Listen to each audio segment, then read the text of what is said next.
Hello, everybody. Welcome to the Love Hour podcast. I'm your host, MrsKevOnStage, and I'm joined, as always, by my husband and co-host, the Kev on stage. And we haven't had a guest in a while. Very much longer. That's not true at all. We just had a guest. Yeah, we're absolutely wrong, but that's okay. We didn't film it, so it feels longer. Feels like a long time than it actually was. Disregard, Kev. Today, we do have a couple with us that were featured on the very first, quite possibly only, Love Hour conference. And that is none other than Michael and Amanda Pittman. Michael and Amanda. That's M-I-C-H-A-E-L. M-I-C-K-E-Y. Yes. For y'all get confused. Pittman with a P. Pittman with a P. 2 T's, 1 man. 2 T's. And you guys were actually a guest favorite. I feel like the people that watched the Love Hour conference, I received, like, obviously you received commentary on everybody, but you guys were definitely one of the ones that they were like, I actually just got an email from somebody like maybe 2 or 3 weeks ago and was like, hi, Michael doesn't have the finance class that he offered, which, do you have it anymore?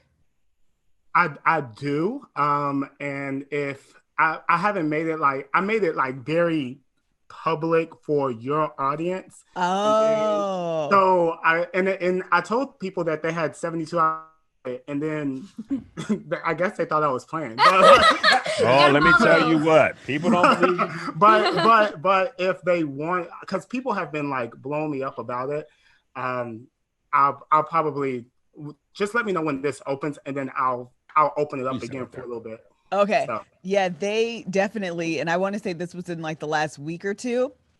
And I went on your page and I couldn't find it. And I was like, girl, I recommend emailing him directly. It's gone, girl. Listen, I didn't want to play no go-between. And I respect when people have boundaries. If you say 72 hours and listen, it's October. That was in July. Your 72 hours been gone a couple times over, okay? That was 72 days ago. Right. So I'm just, I was like, you might want to contact him directly. Here's his profile. So I don't know if she did, or he, I don't even remember which one it was. But anyways, that definitely happened not that long ago. So we have been kind of playing phone tag in a way that's not phone tag at all. It's more like email and DM tag with Michael and Amanda about being guests on the podcast. And so I'm so excited that we were able to get this done. So we're just going to I feel like the audience always really enjoys conversations that we have with couples. That's just like couple conversation. That's probably what I should call it. Anyway, couple conversation. Kevin, Liz, and the Pittmans. Yeah, people too. I feel like those are some of people's favorite episodes. The episode that we did with Tab and Chance, even the episode we did with Farron and Tahir is actually a really high episode in terms of viewership. And we just talk about your love story. Of course, we're going to talk about the string and kite dynamic because that's always really interesting. We're going to talk about entrepreneurship. We're going to talk about motherhood. We're going to talk about fatherhood. We're going to talk about marrieddom. We're going to talk about all the things. Yes. All 13. Okay, so you ready? All right, so Amanda and Michael, to start off, can you guys just briefly tell us who you guys are, how you guys met, how long you guys been married, how many children you got, all the little get to know you questions. Okay, so I'll start with where we're at now, and then you can backtrack and tell the story of how we met because you're a good storyteller. Okay, let's do it. Aww. So right now we have children, and we own a business. And it's a marketing company, and my husband also does finance and teaches finance. Right. And I own a brand called Confident Woman Co., where we equip you to stand confidently upon the finished work of Jesus. And that's what we're focused on in this season, just being a great family and focusing on our businesses. So that's what we're doing now. Yeah. So we actually met. We've been married now going on 7 years. Oh, wow. So we look like we are in high school, but y'all got some young faces. When you said 7, I definitely did the math, and I was like, so they're either older than I thought, they're 11 years or old. They got married at 12. It wasn't 12, but it was in college. It was in college. Yes. Okay, so tell us how old you guys were, right? Because we were too. Oh, yay! So we got married. I was 21 and Amanda was 20. I was 20. I couldn't even. Oh, same. Same guys. Same. Samesies. Yeah, totally the same. That's awesome. So we met in college, our sophomore year, and I mean, it was in a random art of acting theater class. So 8 a.m. 8 a.m. So my bachelor's degree is in engineering. Okay. Amanda's degree is in music education. Yeah. So there was no way for us to really pass. I saw him around though, but we never really crossed paths. You know, so let's just say God had a different plan. He will make a way. Yes. And in that 8 a.m. theater class, I remember going around, my name is Michael, so-and-so is so-and-so, so. Then I heard, my name's Amanda. And I said, where is that beautiful voice coming from? Oh. And I looked over and I said, thank the Lord. I praise God for his mercy and everlasting. So so we were friends for that semester, my sophomore year of college. I was pledging a fraternity at that time. So I could not like even be seen out with women or like enjoying anything of pleasure at all. But after I pledged and crossed, we what did you pledge? Because you didn't say the fraternity. Alpha Phi. Oh, okay. And then that's important. We need to know these details. Oh, absolutely. You'll know that I'm all about the details in the story. Okay. Oh, okay. I love it. So I pledged the fraternity and I crossed in about October. And then he started hugging me after that. What's today's date? October 20th? Was that? Yep. 20th. I crossed, this day. Oh, wow. 28 years ago. Wow. So then after that, I was like, okay, cool. Now I'm out here. And I saw Amanda. And then I would get hugs. She would get hugs. Because he didn't touch me before that, you know. I mean, I guess he had rules and stuff. Yeah, but I don't know. But like they would be the best hugs. Oh, they were great hugs. And so and we were just friends at that time, but it was just like, let me just show you how a real man hugs, you know?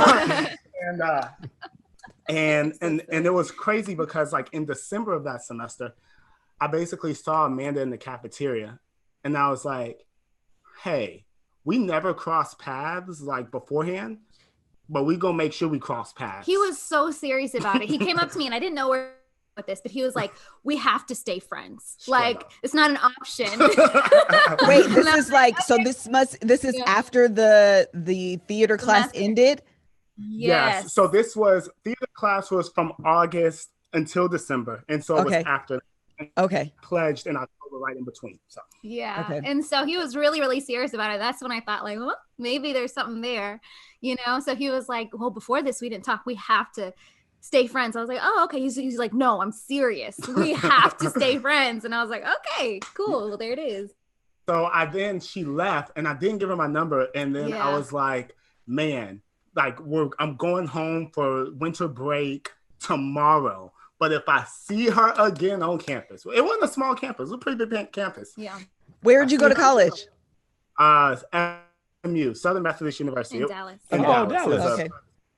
Yeah. So absolutely. SMU Mustangs. 5-0, 5-0, and now top 25 team in the country. Just so we had I happened to see her across the field. It wasn't like we crossed paths. It was like he was all the way down there. I don't even know how he saw me. That looks like a short, light-skinned woman. I'll take my chances. There weren't a lot of Black people on campus. There weren't. So and then she was hanging out with some other dude, and he didn't care. I was literally with some other dude that was somewhat interested in me. Yeah. But he literally asked for my number in front of him. He ran across. Wow. All the way. He literally ran. He sprinted, and he was like, "Amanda, I need to get your number." And he asked for it right in front of the other guy. Did you give your number to him in front of the other man? Oh yeah. Oh yes. Oh yeah. Oh yeah. Okay. This other man, is he okay? Has anybody checked on him? I think he's okay. Nobody has checked on him. I mean, okay. Be nice. Okay. But, yeah. And so then we dated. So that was in December. Okay. Then we started talking and started dating in January. Okay. was engaged the following December, and then got married the following June. So we were together a year and a half before That we got I married. knew it. When you said you guys got married at 20 and 21, and when you started this story, I was like, they didn't date that long, or they didn't engage that long. Right. Yeah. Because we was trying to live holy for the We Lord. were. Hey, better to marry than to burn. And yes, absolutely. I felt like I was on fire for 18 months. So Yeah. In those So jeans. yeah, we got married. We made it. Was your family? Oh, because our family, well, my family wasn't so keen on us getting married in college. They wanted me to wait. Your family wasn't really tripping though. No, mine wasn't tripping. Was you guys' family okay with it, or were they like, nah, y'all should wait? I think that with Michael's family, like his parents also got married young in college. And they also trusted Michael a lot. Like he didn't bring a lot of women around. So he was like, he's really serious about this one. With my parents, loved Michael. They hated all the other guys I brought around, but they loved Michael. But they were just like, just finish college first. Just finish college first. And I was like, well, I really want to marry him now. You know? But now. I set it up strategically because I'm a very analytical person. And so I'm thinking to myself, how can I set up all the things to where it's a slam dunk? So he did. What I actually did was in college, I was an RA. I was a resident assistant. And I worked it out to where in the year we would get married, I could switch being a resident assistant in an all freshman dorm to resident assistant in like a grad school dormitory that was apartment style.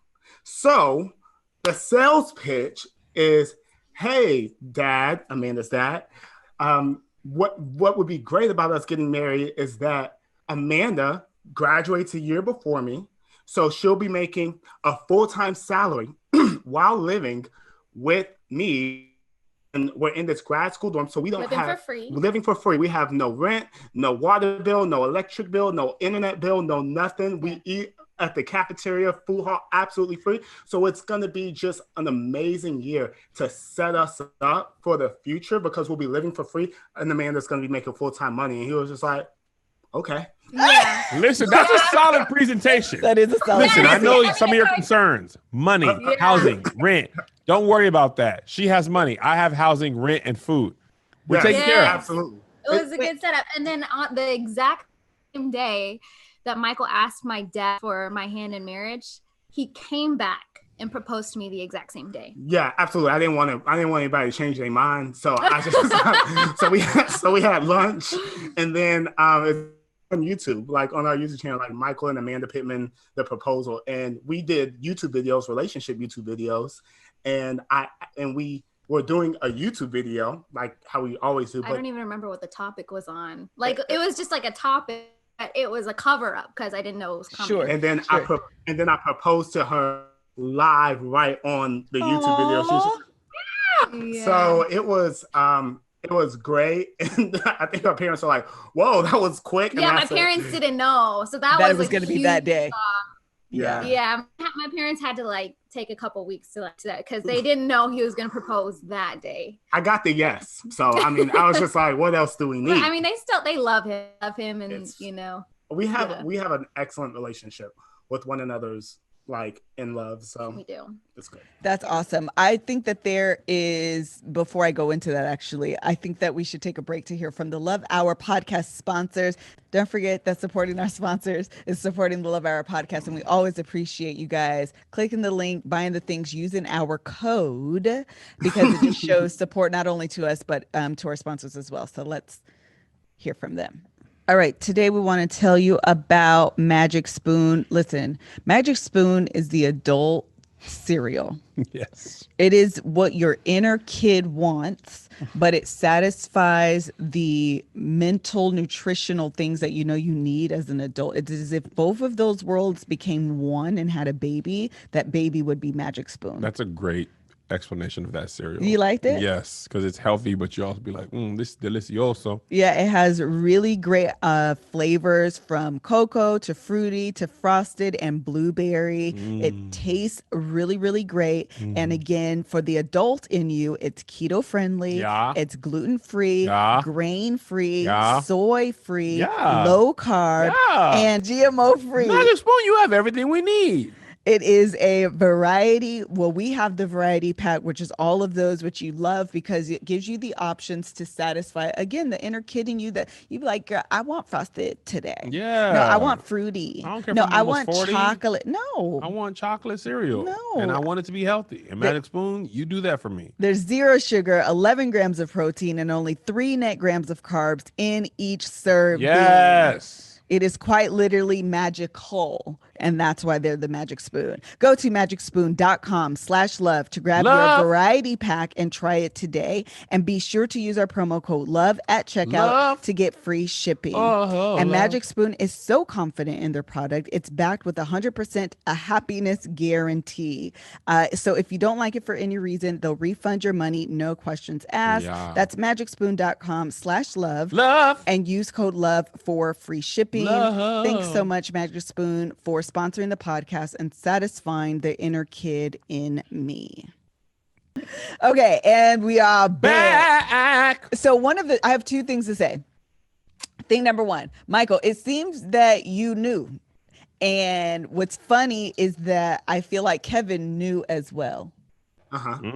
I think that there is something to be said about a man that knows. Were you so confident and sure, Amanda, as well? Yeah, I mean, he was the only guy who treated me the way he did. He was really respectful and he loved the Lord, and I was attracted to him, and we had just really good vibes, like really good energy. We meshed. And so I was like, I don't know if I could land this one again. So it was just pretty much, I knew. And also before we even started dating, he said the next date is going to be my wife. So the moment we started dating, I was like, guess I'm his wife. So I think that gave me a lot of confidence in it. Yeah, he was really, really intentional. Totally. You can tell that you're very intentional, even in like this conversation, and to the idea that you guys meshing really well together. Even the way you guys story tell is very in unison, interwoven. Go ahead and finish your thought, Michael. Oh, what I was just saying is that, I think that for me, I was privileged. I tell people all the time, as a Black man, I was born really on second base, stealing third, not because we grew up with a lot of money or anything like that, because we didn't, but simply because I had a Black mom, Black dad who got married young, loved the Lord, loved each other. They've been married for 26 years, 27 years. I can't remember how many years now. And it's just, for me, marriage and commitment was not scary because I had already seen it. Mm-hmm. And that's not something that I could impose on anyone else, because you can choose a lot of things in life, but you choose who your parents are. So that's only by God's grace. Sure. So for me, I thought to myself, I've always heard kind of 2 different theories. There is the get young early and grow up together. Get married. Get married young and grow up together.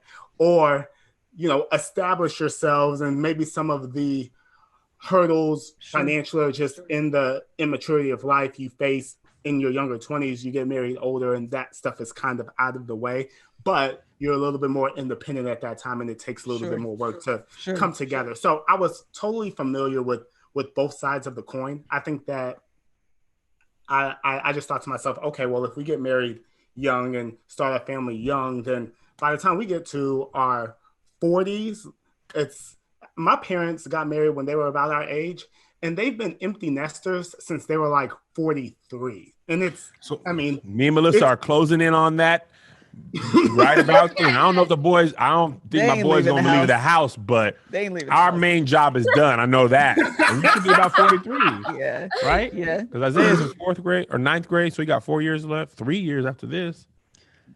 That's crazy. And then Joe gonna have 5. and we're 37. We about 42, 43. Yeah, that's about right. And I feel like, and just think about how much more life Listen.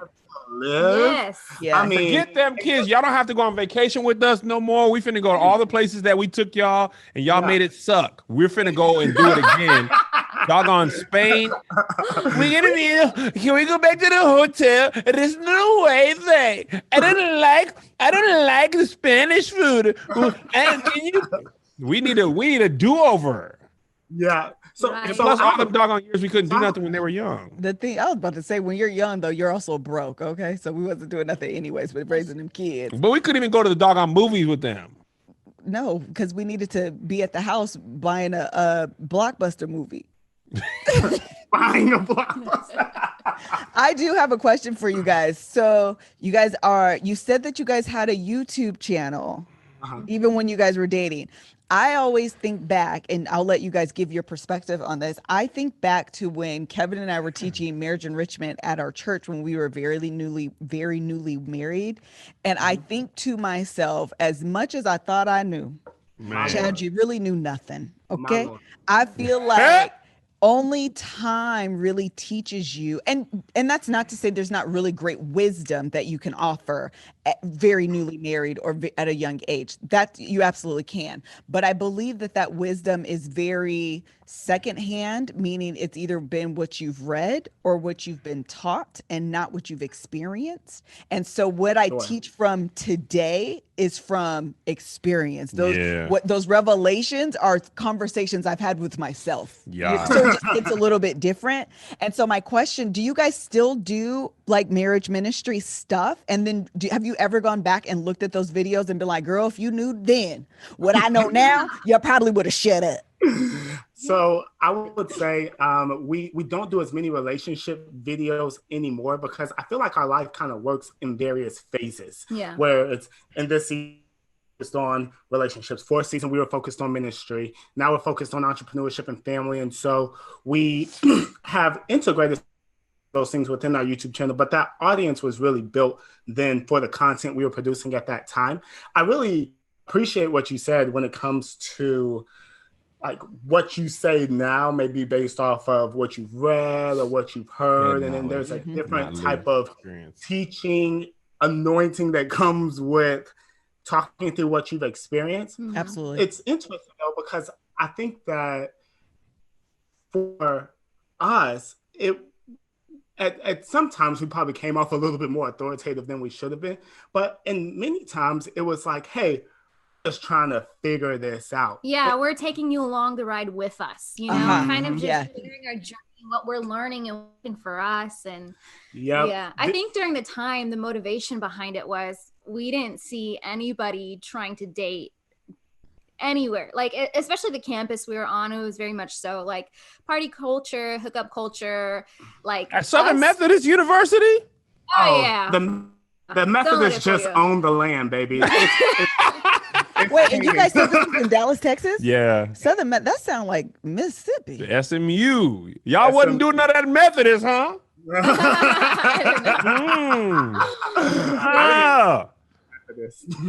Yeah. And so we didn't see anybody doing it that way. And it just was part of the culture. It was so countercultural that he and I were even on campus that we made it into the school newspaper because people thought we were like unicorns. Like, oh my gosh, they're getting married on campus. We made it into the newspaper? For what? For being married. They're like married couple students in theater. Remember when I was doing Macbeth? They did a little profile on it. You don't remember this? I do not. Okay, guys, we made it into the UW school newspaper because it was like, y'all married in college? Right. Yeah. It's crazy. It's why? To people.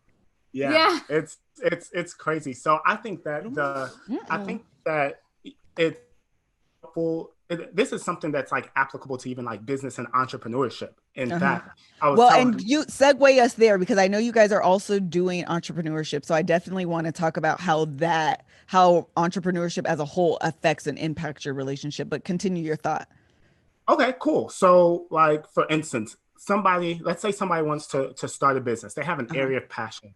Maybe they don't have an audience though, or maybe they're interested in a particular topic like money or finance, but they're an actual advisor, or they've never sat down and coached anyone. It's like, how can I take this passion and couple it with my pursuit of entrepreneurship? And there are really three approaches.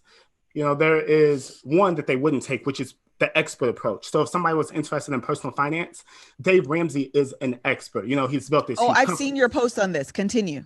Yes. So, Dave Ramsey is a big expert in personal finance. And so he can speak from the standpoint of an expert. That's the guru approach. Then there is the guide approach, to where you basically associate yourself with a lot of people who are in that space. And you basically take the nuggets of information that they learn, and then you can compile it into something that you can market and sell to others. So the most famous guide there was is Oprah. What was she a guru in? Nothing really, but she interviewed a lot of successful people. It just kind of happens that by osmosis, she becomes a guru in multiple spaces, and she has influence. It's because she took the guide approach, and she said, hey, I'm your guide. I'm going to walk you, and have you meet all of these different people and have them give their perspectives. I believe there's like a book, Chicken Soup for the Soul, and others that are literally just interviews with successful people, and then you put them together, and then boom, you don't even have to be a guru. You just sell it as a guide. And then there is also the anti-guru approach. Okay. So this was something that I didn't post on Instagram. There's some, something for your Patreon audience. Hey, Patreon exclusive. little something special. So the anti-guru approach is basically, let's say that I remember whenever I was in college, I worked for like a multi-level marketing company, and I was paid $10.99, and I didn't know anything about taxes.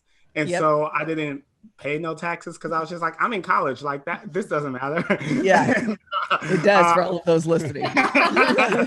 And then 2 years later, I got a letter from Uncle Sam that made me cry. So I could take that, and I could be a history teacher, a psychologist, but I could say, hey, listen, if you are interested in entrepreneurship, I worked with a CPA.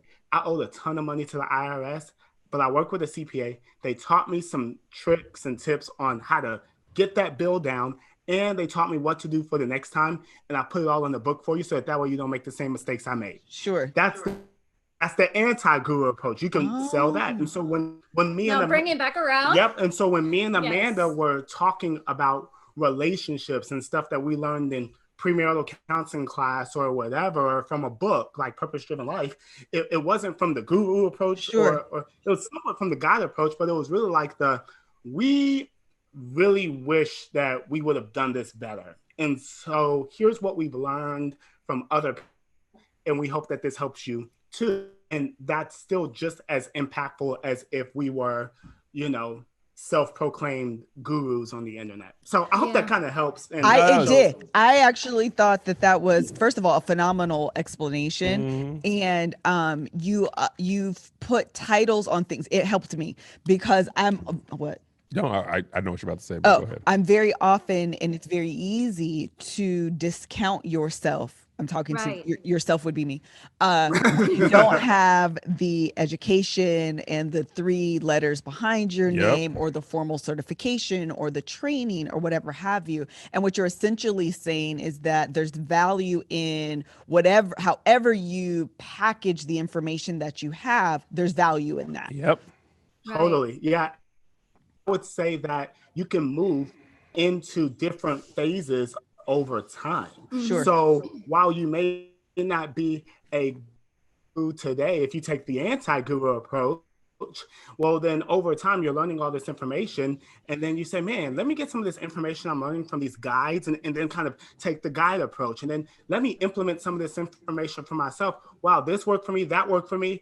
Now I'm at the point of authority, not only because I've been talking about it for a long time, but because I've gotten the results. Now I can help other people get the results. And so I just recommend for people, like, don't let, because you don't have a PhD or an MBA or whatever, stop you from getting started. In reality, nobody knew whenever I was helping them with their personal finances that my degree was in engineering. They didn't care because the results that I was able to generate for other people and how I was able to help other people ultimately became my credentials. Yeah. And I'll also That's add good. this.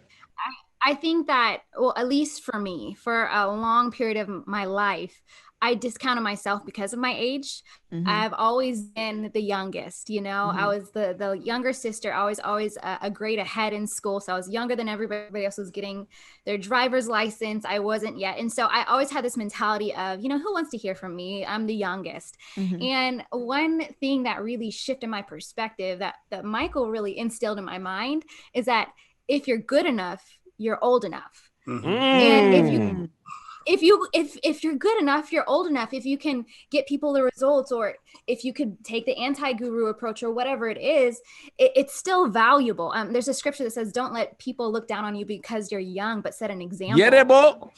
And I think it's, yes, I think it's incredibly important for young people because we're young, you know. Right now we're both 27, he's about to turn 28, and we're just in this stage of life that yeah. Y'all 27? Wait, you didn't do that math yet? You know I can't do math in my Child, head. I've been doing calculations this whole time. As a baby. What y'all doing outside? Your mom don't know where y'all at. Tell your mom where y'all at right now and go to bed. Yeah. I promise you I did that math. Yeah, and so, you know, we've always... Wait, y'all was born in the 90s? 92, baby. 93. 92? The LA riots were already happening. You was just un bebé. That's so funny. That's hilarious. And so we get that reaction a lot. Like, you guys are babies, you're young. And I think that if we had let that stop us, then we wouldn't be where we are today, owning our own company, having our own employees. If we would have said we're too young. Y'all got employees? Yeah. We do. Yeah. And absolutely. so it's just the mentality of, you know what? I'm not going to let anything stop me, because even if we were older, we could use the same excuse. We're too old. Some people, when I was young, I used to think older always meant smarter and more mature. Some people are just literally older. Right. They have learned nothing. So true. They are making the same mistakes they made in their 20s and their 40s. And I was like, oh, actually, you're not better or smarter. You're just 45. Right. That's all. Yeah. Right. Yeah. You didn't learn anything. Yeah. You know what I mean? So, Can I mention something? Mention it. I want to, not to preach, but let me just like. It's okay. I got the do tambourine a little ready. something. Tamborine's ready. Touch a little. So there's a scripture in the Bible where a young man comes to Jesus and says, "Jesus, I want to follow you." And Jesus says, yeah, come on. And the man says, "Well, first let me go bury my father." And Jesus says, anybody who ain't ready to rock and roll with me right now, they ain't fit for. Oh, this the message version. Right. This is the That's my favorite version though. Yeah. The amplified. If you ain't ready to rock with Listen. your boy right now, then don't even be talking to me, cuz don't add Big JC, cuz you want to rock with them dead people, be with the dead. Listen. Right. And Get the right amplified or talk to get you just left. like that. And Jesus said, and then he was like, First of all, Jesus was like, first of all, verily, verily, verily, verily is basically first of all. First of all, it is. it's your boy Verily, Big verily JC, is cuz first of all. don't at me, Bob. That's Flip this so table true, on though. the dead homie, cuz on Moses, cuz I'll fire on Wait, everybody. But go ahead, Michael. verily is first of all. Verily, verily, cuz I say unto you, it could be whatever. Yeah. And people are looking like, you say unto me, then am I looking at anybody else? Right here in the blue. So one of the things that when people read that scripture at first, they're like, man, Jesus is so harsh. Like, he didn't have to do him like, I just wants to bury his father. But one of the things that people don't realize in that scripture is that the guy never says that his father is dead. And so the guy's father could have been 60 years old, 55 years old. And the guy's father could have been alive for another 25, 30 more years. Okay, then I'll do it. And so then you realize, okay, well, if you wait until your father dies and buries him, well, then by that time, it's like, well, okay, well, then now let me get my kids through college, you know, and then I'll follow. Or let me add a little bit more to 1K. And Jesus is like, no, like, tomorrow is not guaranteed to you. Yeah. And so what people need to realize is that there's always going to be an excuse. Let me bury my father. Let me wait until this. Let me wait until that. There is never going to be a perfect time to do anything. Going to be the perfect age. There's never going to be like a moment where you're like, I am at this point in time in my life. Now I go. In fact, I would even say that doing things in inopportune times, you actually grow. Like you actually grow. You become. And you become who you're supposed to be. Yeah. Exactly. Like I remember for Amanda and I, when we got started, it was because I got fired from my job unexpectedly. And it was like, okay, well now. Didn't we celebrate? We did celebrate because, and then I cried. we celebrated. Michael's lying. That's Kev. You don't cry. I've seen him cry once. Yeah, so I'm not super emotional, but like it was like, okay, if entrepreneurship doesn't work for us now, like we don't eat. So we do eat because we're on food stamps, but you know, y'all was on the state? We were on state, baby. Listen, man, you got to keep some friends around that's on the state. That's how the barbecues be lit. There you go. You get all the choice cuts of meat. We had back in Washington, we had a good amount of friends on the state, and we had the best barbecue. All the choices cuts. We were eating good. I did not know what it to be on the state, and then I got the letter in the mail, and I was like, they're giving me $565 a month to buy whatever I want from the grocery store. I was, because of, the whole tax thing. I was like, is this going to be taxed? Am I going to get another letter? But we learned. And I say that to say that whenever we started entrepreneurship, it wasn't in an ideal time, but it was the best time because it was like, we have to work. We have to grow. We can't get comfortable. I don't have a nest egg over here to where I don't have a plan B or a fallback plan or anything. Like, it has to work. Yeah. And I think that that's what's given us the ability to accelerate as fast as we have. Listen, go ahead, Amanda. Yeah, I was just saying that's what gave us the grind that it took. Even when we got to the point where we're saying, okay, we don't even want to depend on anything or anyone, and we're throwing away our food stamps card, that's when our income doubled the next month. It tripled the next month. Yeah. Y'all threw away the card? Hold on. We said we're not going to have a safety net. We're not going to depend on anybody else. We've had just like a losing mentality. Like, we're playing to not lose, but we weren't playing to win. And they say you play to win the game. Yes. You play. Hello. You played. Hold on 1 second, guys. I want to get back to the store, but before that, let's take a quick break. Because COVID sucks balls, our family won't be together for holidays this year. And you know what? That sucks. It does suck. No swallow.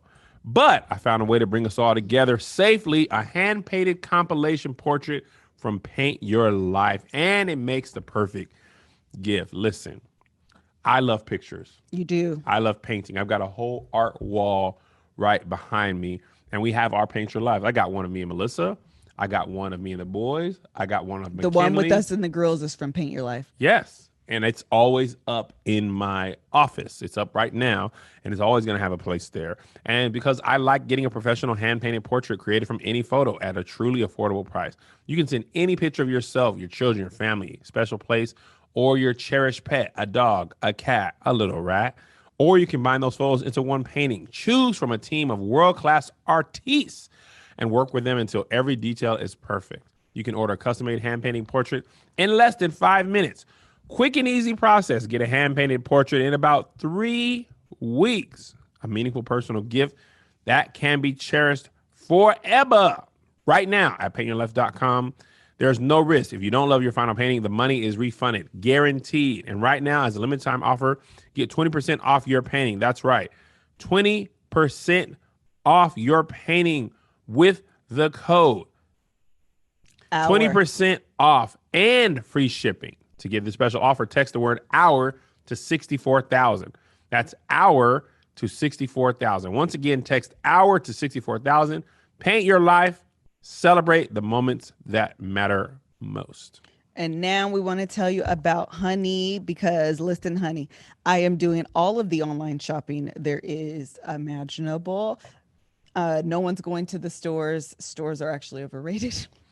The mall ain't even open over here. The mall ain't even open over here, but that does not mean you can't get your shopping on. And this year, they are predicting that Black Friday online sales will be record breaking. And what that Really? means, yes. And what that means is you need to also be thinking about the money that you can save while you're pulling out your credit card and shopping. And Honey can do that. They are today's sponsor. I use them for a lot, if not all of my home decor shopping that I do, whether that's through Target or Macy's or West Elm. I've used them for West Elm and like CB2.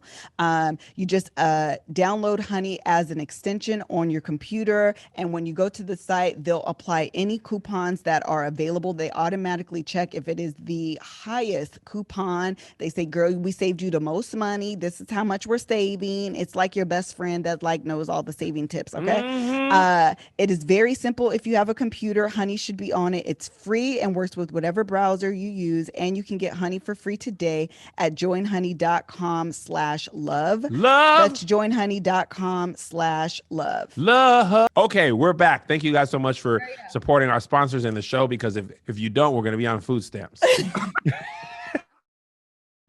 So let me just understand clearly. Y'all, the government didn't say, hey, y'all off stamps. Y'all said, we don't need this. Right. So we had a very honest conversation with. So wait, Amanda, before you tell the story about the conversation, I'm gonna need you to answer these specific questions. Whose idea was it to come off the state? What was the response from the other person? And this is going to go into, one of y'all is a kite. And did y'all go more time through the grocery store and get lamb chops? Are y'all both kites? Are y'all both strings? What is y'all dynamic? So we are a really team. I'll say that we're a really great team. I think that it was a consensus. It was a consensus. I think we were on the same page. And so we had this really honest conversation with one another. And we're like, can we really make six figures next year? Do you really believe that is possible? And I said, I told Michael, I said, God is saying right now, I can do even more than that if you would just believe. Absolutely. Yeah, we had that conversation. I had that conversation, just kind of spoke to that. And then we say, you know what? Forget it. We're going to go balls to the wall. We're going to go balls to the wall. We are. We're going to I heard the songwriter say to the window, to the wall. Yeah, they both. To the sweat drops down my balls. Oh, these females call. Oh, skeet, skeet. I didn't know it was all these females call. I thought it was just all skeet, skeet. No, that's the next part. Y'all are the best podcast.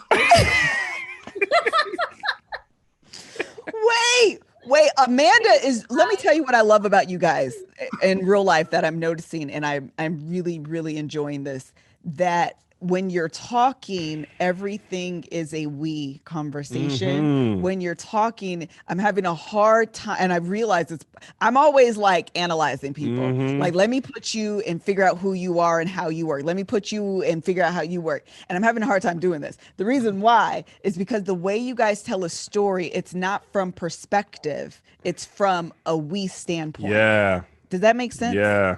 I think they're frozen. I was like, they're really intent right now. The last thing I heard you saying was that it's more of a we conversation. Yeah. That's all I was trying to say, is that as you guys are telling the story, you can sense the oneness, the team effort in your relationship, that the story and the way that you both tell it, whether Amanda's talking or Michael's telling it, it's very much of like a consensus standpoint and not a, Yeah. Yeah. A lot of people actually tell us that. I think a huge part of this is we got married young. And so we kind of grew up together, like our entire adult lives were spent together. So when we're coming into ourselves, we're coming into one another. And so I feel like it creates this like synergy of oneness. And so, yeah, I think that's a huge part. Yeah. How old were you guys when you had your children's? I was 23 whenever we had our son, and then I was 25, I believe, when we had our daughter. Because she's. Do y'all want to be us? Y'all want to be us so bad. Really? Is that the same age? Literally 21, 20 when we got married, 23 when Zay was born, 25 when Joe was born. There it is. There it is. And we done having kids. We have two. And we done having kids too. That's it. They're done having parents. Did we just become best friends? We did. Was y'all on the stamps before when y'all had kids? Was this when y'all were on stamps? We were on stamps in between kids. So we had the first kid, and then we were pregnant with the second one. And then I lost my job. 2 weeks later, we found out we were pregnant. And then I was like, we're going to get on the stamps because at least we're going to eat. And then we had the second child. And then we had in October, because Lily turns 2 on Thursday. And then it was December to where, I don't know if you guys have ever felt this, but have you ever felt like, not in a comparison type of way, but in a comparison type of way, you look at other people and you're like, I should be further along. Like, what type of ceiling am I hitting mentally or whatever? And we just realized that when we saw other people further along, they were willing to burn the ships. Like, they were willing to take away the safety net. Yeah. And if we lose, we lose. Right. If we go, like, I had to get to the point because I was a financial guy, right? So, like, the idea of being fiscally irresponsible or whatever, risky was a little like alarming, but I just had to get to the point to where I said, like, I want to win so bad, and I don't want to go back to Bank of America as an employee ever again. So did you really work at Bank of America? Are you kidding me, Michael? Did you really work at Bank of America? Yeah, I got fired from. What is Kevin worked at Bank of America? I worked at Bank of America. Oh, wow. Stop lying. That's serious. That's crazy. I got fired from KeyBank, but I worked at Bank of America. Is your name really Michael? I know. Is your name Michael? Are you sure? Yeah, I feel like it was in those times where we became who we needed to be to sustain our future. You know, like that's when we said we have no other options. We have to go as hard as possible, and we have to take the risk. Like you're not rewarded for playing it safe. Come on. And so and we still have that. Scare money don't make money. Scare money don't make money. Right. We're just like, what do we have to lose? We don't have anything to point. Like, we're already on rock bottom. So we're gonna go after it, and we did. And I feel it was the best decision we ever made. How long ago was that then? 2 years ago? About 2018 was the year that we were on food stamps for most of the year, and then 2019 we were off of it. We made 6 figures, our first 6 figures that year. Yeah, and then this year is going better. So yeah, this was just last year. Y'all was on them stamps and gave it up and gave it life to 2 Christ. years ago. 2 years ago. 2 years ago. You know I don't be doing math. Child. I'm like, that was last year. He said 2018. We saw a tweet last night that said, I'm stuck thinking that the 90s were 10 years ago. I still believe. But people from the 80s are 40. Yeah, so first of all, some are 37, guys.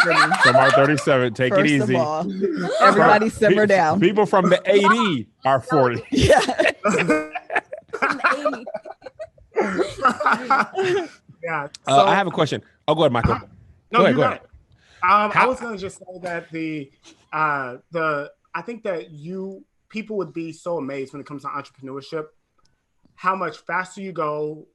First off, with coaching and mentorship, because we heavily invested in ourselves. Like we were still heavily invested, and we still heavily invest in ourselves. Like we spent money on everything. Like we may not have even been as broke as we were if we weren't buying courses and books and all kinds of stuff. Right. But it was worth it. But it was so worth it. And so I would just say that if somebody's out there and they're like, man, I'm trying to figure out where to make the jump. Like for me, I got to a point where I was like, I would rather try and go bankrupt and just start over at 25 than to live safe forever. And then you're wondering what if. What if? Like, what if for me is more scary than bankruptcy. And so I just decided to go what if, and it worked out. Literally, I told Melissa the same thing. I can live with full-on failure. This I know. Right. I cannot live with regret and what if. That will drive me insane. Yeah. Absolutely. It's yeah. You got to go all in sometimes, man. In order to win, No Limit Hold'em Texas Poker, or No Limit Texas Hold'em, No Limit Texas Hold'em Poker. You got to. We moved here. When we moved here, we pushed all them chips in, and there was no guarantee. Man, what? But y'all were big time then, though. Like, no, we were not Michael Pittman. Nope. We were little time. We were no time. There was no guarantee any of this could work. We could have fell flat on our faces. We had already rented our house out, so we couldn't go back there. We couldn't move with our parents. It was like, this better work. Right. You know what I'm saying? So, and what did that like teach you, like in this better work season? Because some people are at that point and they want to be safe, but like, what did it feel like? What you internally when you said to yourself, "This better work"? What did it feel for you? Because I was on the like make it happen. You were more of the like, traditional job. Yeah, so fear. There's a lot of fear. So I'm definitely the string in this dynamic. Yeah. And I'm looking for an emoji. I was literally going through emojis yesterday, like, where is a good string emoji so we could represent? For me, it was definitely very scary because, again, that financial security and having a place to stay and having a roof over my kids' heads and clothes on their back, all of those things are things you grew up with. Right. Those kind of amenities are definitely things that are really, really important to me. And it was important that regardless of how faith looks, that it's like a responsible faith move. And sometimes those things can seem very opposing, especially the more entrenched you become in, at least for us, the more entrenched you become in the dynamic of being a string and a kite, you start to stand very firm and like, but we need to consider this. Well, you don't believe in me. And it becomes that conversation instead of a conversation of like, let's make sure that the decision we're making is both, you're getting out of it what you need, but in addition, I'm getting out of it what I need. And those conversations are very hard to approach. So it was just very difficult for us until I was able to get a job. But that took like 6 months. Man. It took me like 6 months to get a job. 6 months ever. Yeah, once we first moved here. No, that was definitely like, girl, I expected you to get a job much faster. This is taking a lot longer. Yeah. Right. So Melissa, you're more of the practical one, and absolutely the visionary. Absolutely. Do you feel like you have a little bit more visionary now, or are you still like, I'm still practical? I'm still practical. I think that I was actually talking to someone recently, and I feel like that practicality of me always grounds creativity in something. And I think in some ways it's a good thing. It helps me like follow process. So even just as an example, I'm starting to realize I created a list of like must-dos on a weekly basis. And I was finding that I would get it all done, but maybe one night I'm up until 2:00 in the morning trying to get it all done. Or it's Thursday and I'm trying to get it all done at the end of the week. And so I was like, okay, you need a schedule. So I wrote out all of my must-dos. I organized them into daily tasks. And I was telling Kev yesterday that what it helps me do is end my day, because as an entrepreneur, I'm actually going to do a post on this, but it's very hard to tell when you should end your day because you have a list of to-dos that are 5,000 things long. But if you develop a plan of execution for those things, then you don't feel the need to get it all done on Tuesday. So you're up until 3:00 in the morning. So I broke them down into, these are your weekly must-dos, organize them into daily tasks. And when they're done, regardless of what's still on the list, you are done for the day. And it allows me to cook dinner. It allows me to watch TV. It allows me to still enjoy my life because I'm not concentrated on all the gazillion things to do.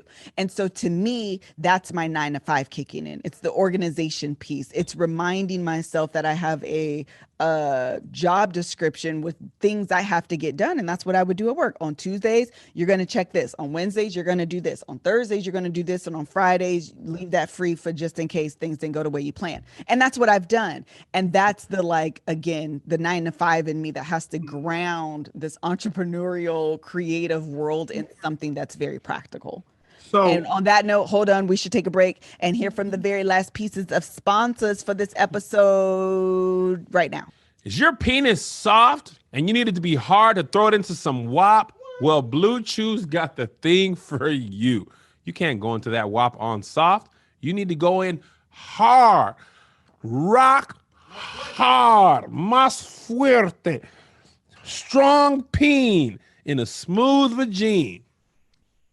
And Blue Chew is going to make sure your penis is ready for action. Now you can increase your performance and get the extra confidence in bed. Listen up. BlueChew.com. That's blue, like the color blue. Blue. Brings you the first chewable with the same FDA-approved active ingredients as Viagra and Cialis. Listen, guys, you want to be honest? Sometimes my penis, he just ain't having the best day. This is such a TMI. He's like, hey, man, I'm a gummy worm, but I need to be a Chico stick.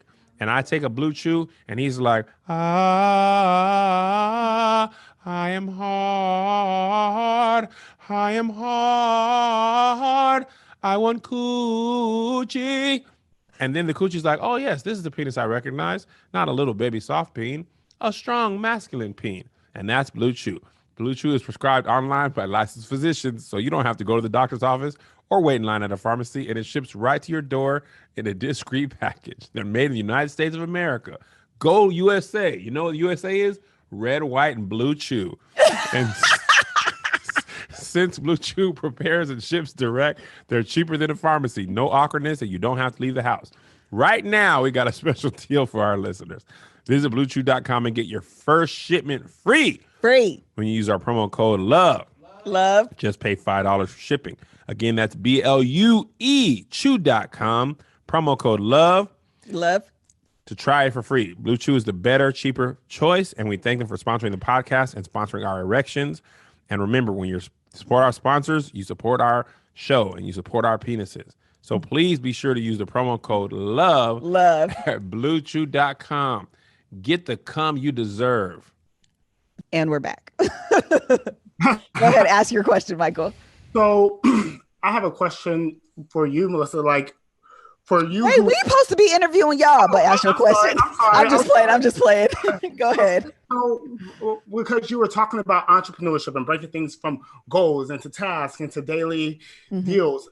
So how did you, for somebody who was so so employee minded and process oriented and 9 to 5 oriented, like what shifts had to happen internally with you to progress from always being the one doing things like an employee to now like delegating and trusting a team? And, you know, like what did that look like going based off of who you are as a person?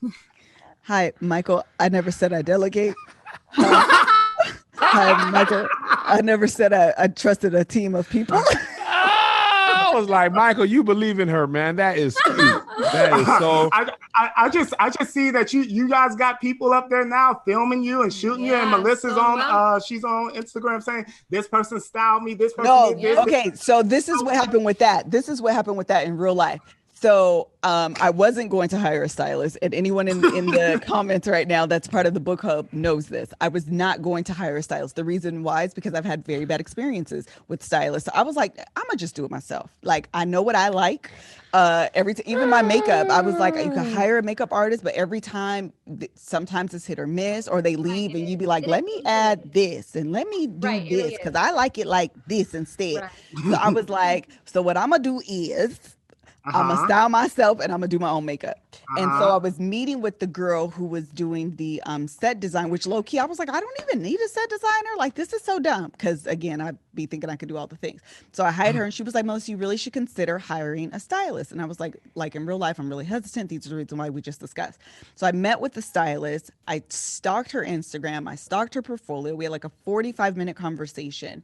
And at the end, I was like, she styled me to perfection. I just felt like she got me. That's a very rare. Well, them other stylists, Melissa was like, that's a very rare occurrence. Like in real life, I was like, you guys, should I do this? And all the girls in the book club was like, you should do it. You should do it. You should do it. You're going to find it's going to be more relaxing. You're not going to be stressed, whatever. So I did it. I love this girl. I'm going to continue to use her as often as possible. With that said, that does not happen often for me. There is someone that helps me edit the videos for the vlogs, but I end up re-editing what she sends me. She doesn't edit every single vlog. She could give the editor notes, but she's like, I'll just take it from here. Still do. And that. Also, you won't even have a chance with this one. Even the other day for the Bold and the Beautiful, Joshua sends like a pre-cut, and I'm like, Joshua, you don't have to do that. You could just send it to me. I will edit it. It's really no big deal. Like, I still feel the need to like touch things and be part of it is because I feel like I am still so new-ish to the world of entrepreneurship that I like part of it is just learning. I don't want to feel, I was actually just talking to Brennan about this yesterday. Brennan helps us do a lot of production stuff. And but y'all ain't got no people though. Y'all ain't got no people. I know, but we do, but we don't. I mean, we do have a team, you know what I mean? We have them. You said trusting a team. Yeah. We just have them. Yeah. Trusting them is a whole different thing. But I was telling Brennan, because he was like, Melissa, I just want you to be able to come in and think of yourself as talent. And I was like, well, first of all, I don't want to consider myself just talent. Like, I want you to teach me what you're doing because it educates me the next time around. So if someone's missing or someone's gone, I'm not just sitting. For example, we were sitting here earlier and I'm like, I need light here. Okay, well, now I know these lights can move and you can light me from underneath here. So if I'm ever somewhere and I'm like, hey, so listen, like I have this hat on, it's casting a shadow. You think maybe you can take that light and like underlight me? I now know a term. Yeah. Wait, are you like Enneagram 5?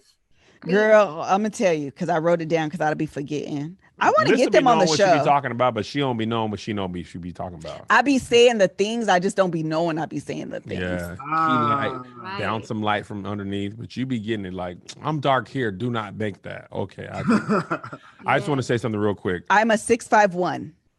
Oh, gotcha. I don't know what that means anymore, though. I'm a Taurus. Like you're really security oriented and loyal, but you're also like really into the details. You like to study and investigate and all of that. It's called the investigator. 6 is the loyalist, and 5 is the investigator. Yeah, right. So.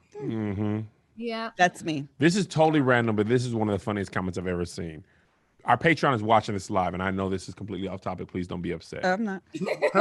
Alicia is watching this live on Patreon. She said, this Beyond Meat burger I'm eating right now owes me nothing. And I thought about it. When food is so good, you have to type it. Let me tell y'all what. This burger owes me nothing. I have been there. We've all been there, man. This is amazing. It owes me nothing. I want to say something to you guys real quick, or I want to ask something to you, or from you, of you. So you made the decision in your mind. We are going off the stance. We're going into the deep end. We're going to make that push to this part of our life. Did you guys get to a point where you were like, oh my God, this is actually working? And if so, was it a moment where you realized it, or you realized that it had happened in the past? Okay, that's a great question. So we got off of food stamps in January. It was December. It was like right before the new year. Right before the new year. Yeah. Okay. But we did go, like there was like $70 left on the card, and it was just like, spend it all. Might as well. We might as well. We gonna be all God. Just let me get this one more full on ham. Listen, that's what you have to do. You don't spend $69.95. You spend $70.05 just to make sure every dime is gone. It's clear. So we didn't renew, but I mean, I mean, who am I? I'm not crazy. What am I, a monster?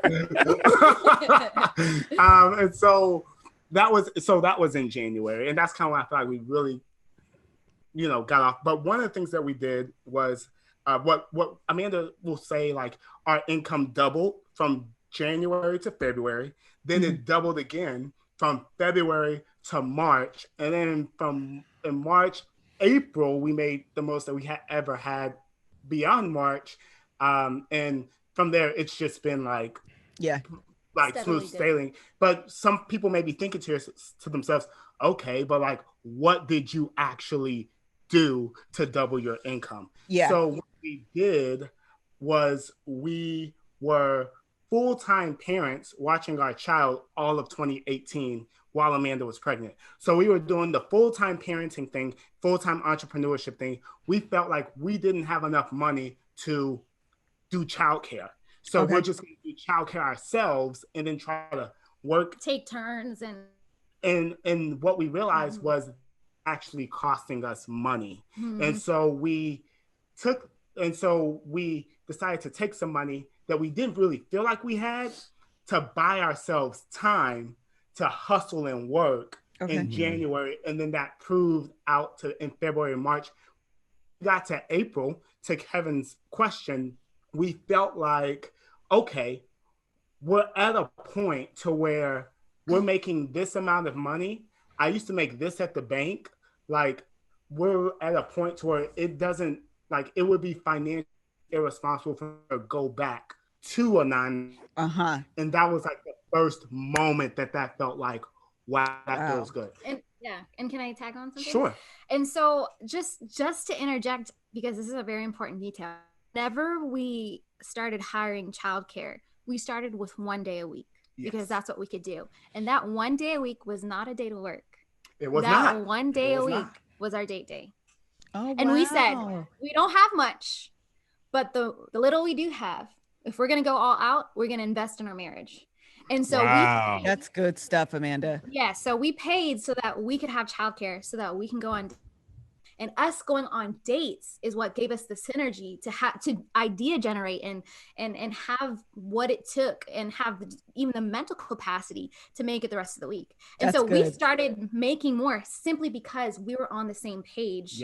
And we're business partners and we're having business meetings, right? Because it turns into a business meeting, a very romantic business meeting. Yes, it does. and then once we started making a little bit more, then we're like, okay, we're going to add on another day. Then we're going to add on another day until it was full time. And so, that was it. Our marriage was the first place we invested. Yes. That's beautiful. I'm really glad you mentioned that because that's super.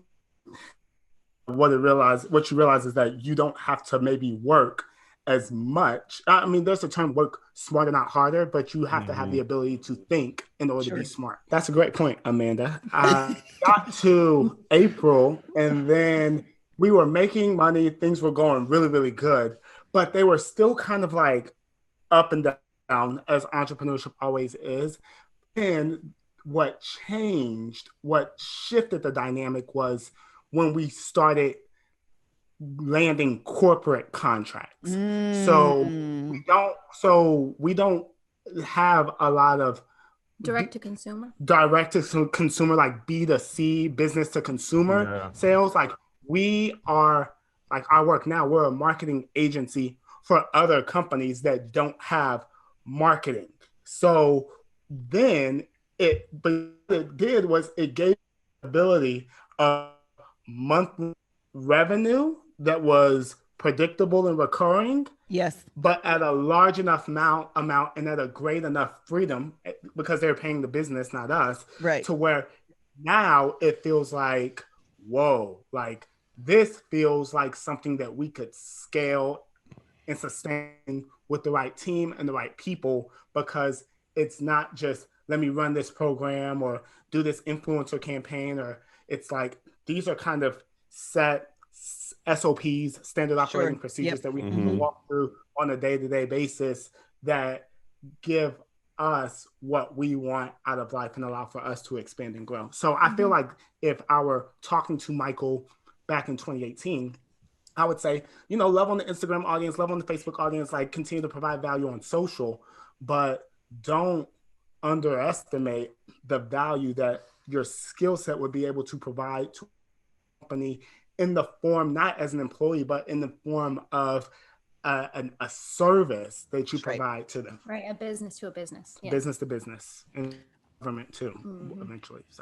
So you've recently, we were talking earlier about when you did the Love Hour conference, you were finance, but you've pivoted since then. So that's what you're doing now in terms of marketing for both consumers and for like corporate businesses. Because listen, if y'all don't follow Michael on Instagram, first of all, you should, but also be prepared that if you're trying to go into the entrepreneurial space, there's like a couple people that I follow on Instagram, and Michael's definitely one of them, that you either are reading their page because you're ready to be read, or you're quickly scrolling because you're just not in a mental capacity, a mental space to like have your edges snatched that day. I don't even stay. I don't have Just the energy. hush. I'll come back to this post when I'm like in a better space. Right.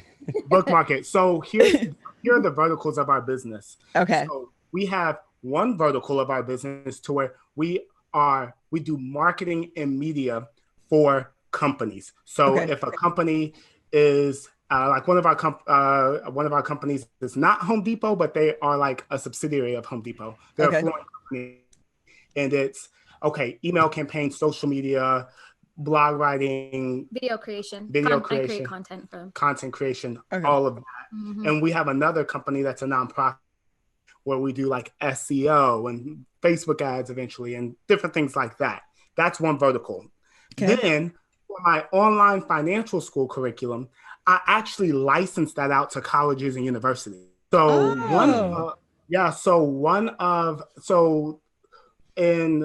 there are many first generation college students, minority, low income college students that are in a particular government program called TRIO.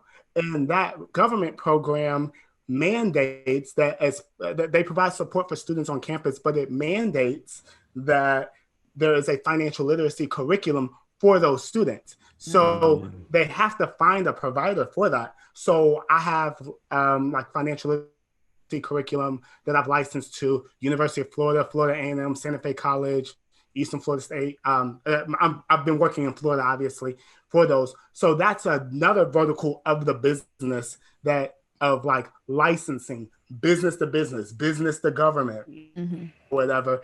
But I still take that same curriculum and I open it up to the, Love Hour people whenever we hop on here for a certain amount of time, and then it's hard to find. So that's the other vertical of our business. So it's two completely separate businesses under one company. Got it. I'll add one thing because I think it'd be valuable for people to just take away.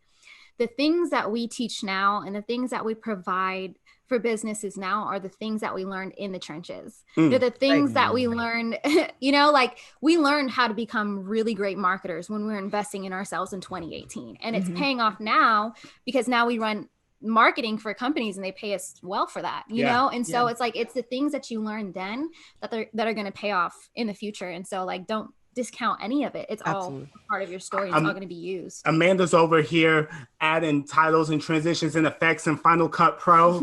And it's like, wow, that a lot more money than when you were doing that on YouTube for YouTube. Right. So it's fun. It's a blast.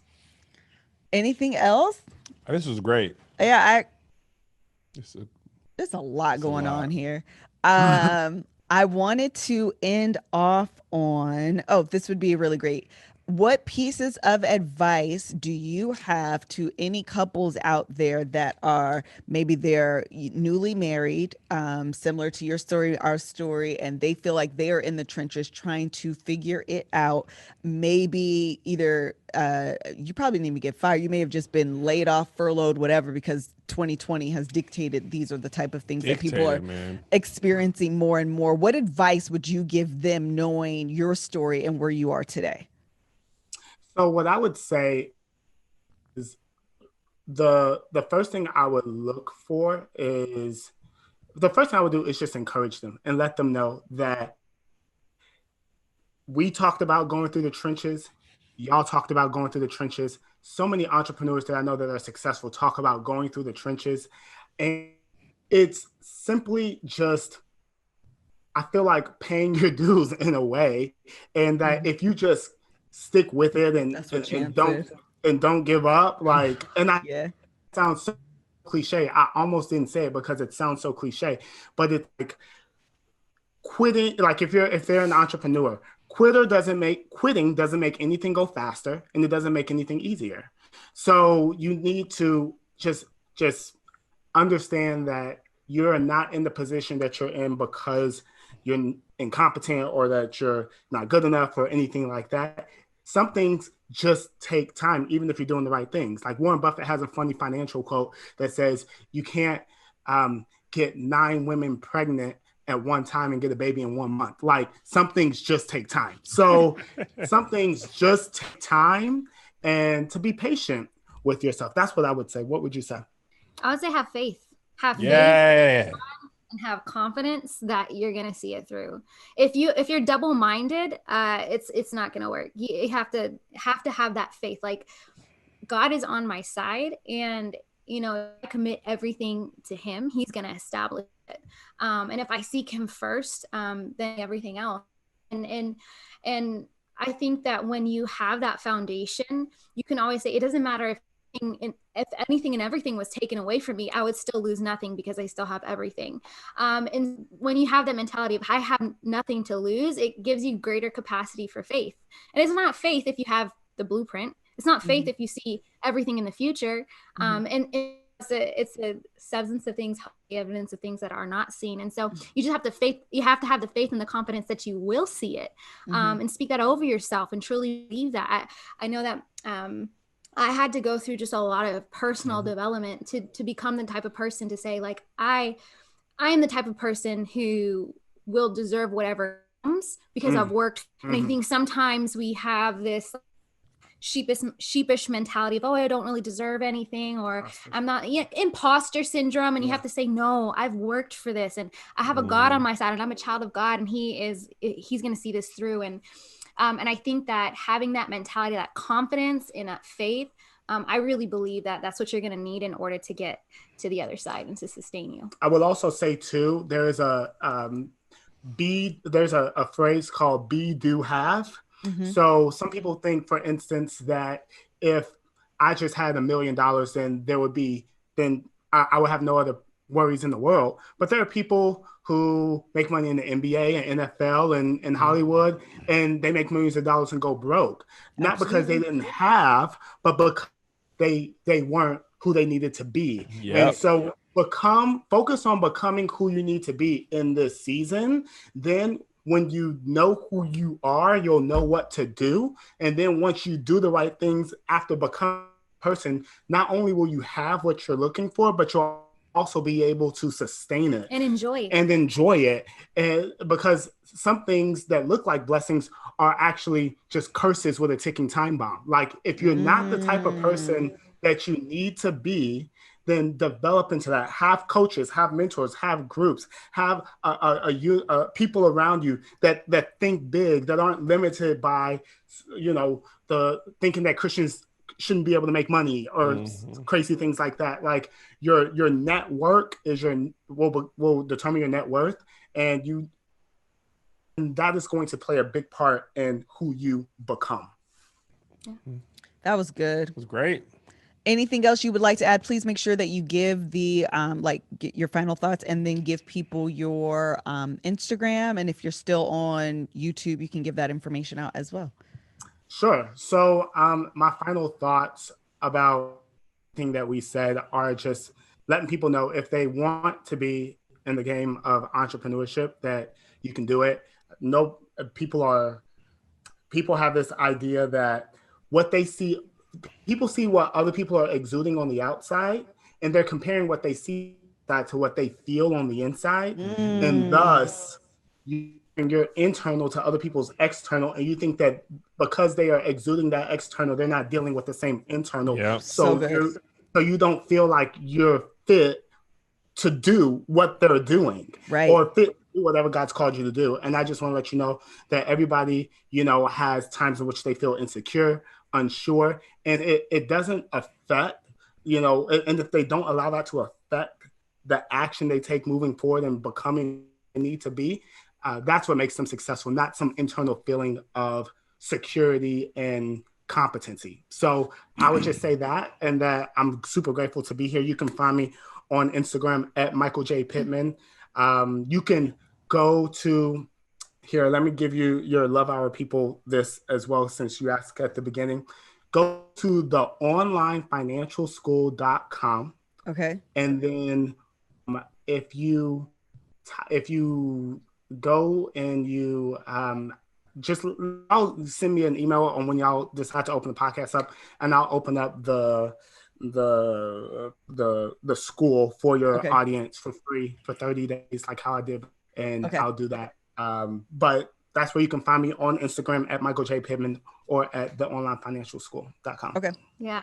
And I'll just say it's been a joy to be here. You guys are a joy. You're a breath of fresh air. And it's just wonderful to see you guys. And yeah, it's wonderful. I absolutely love it. And you can find me on Instagram at Amanda A. Pittman. And you can find me on all socials there. And you can find my brand and ministry, Confident Woman Co., at Confident Woman Co. on Instagram as well. Yep. Thank you guys. Thank you guys so much for taking the time to be with us, man. It was great. You guys were a joy. I love you. Thank you guys so much for joining us today. As Kevin said, you guys were definitely fantastic. I really enjoyed it. And I actually learned quite a bit about you guys as well. And so that was great as well. Thank you guys so much to our audience. Please make sure that you follow Michael at Michael J. Pittman, Amanda at Amanda A. Pittman on Instagram, and the financial school. The online financial school will be available at the time of this episode. So please make sure that you check that out for any additional financial resources and entrepreneurship resources. Go to Michael's page. And for woman confident empowerment, you can follow Amanda personally, or also the Confident Woman Co. on Instagram. No dot, just woman confident. Confident Woman Co. Okay, that's all. Bye. Bye.